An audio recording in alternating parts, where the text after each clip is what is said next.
дар Қирғизистон сомонаи дархостии Change.org баста шуд, ки он ҷо муроҷиатҳои дастаҷамъонаи шаҳрвандони кишварҳои мухталиф ҷойгир карда шудааст. Истифодабарандагони сомонаҳои иҷтимоӣ гузориш медиҳанд, ки аксари операторони алоқаи мобилӣ дастрасии сомонаро бастаанд.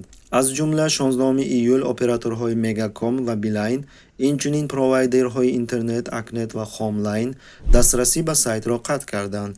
ин пас аз он ки веб-саҳифа ариза дар бораи истеъфои президент Сооронбай Жээнбековро нашр кардааст, рух дод. Мы говорим лишь про их поступки.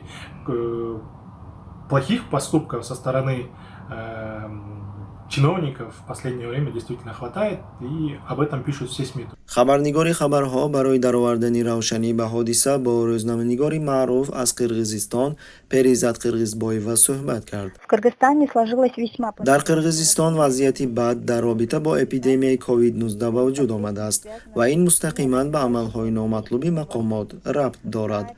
дар ин замина дар байни аҳолии кишвар норозигии зиёд ба вуҷуд омад, ки боиси пайдошавии муроҷиатнома оид ба оғози тартиби нобоварӣ ба президент гардид.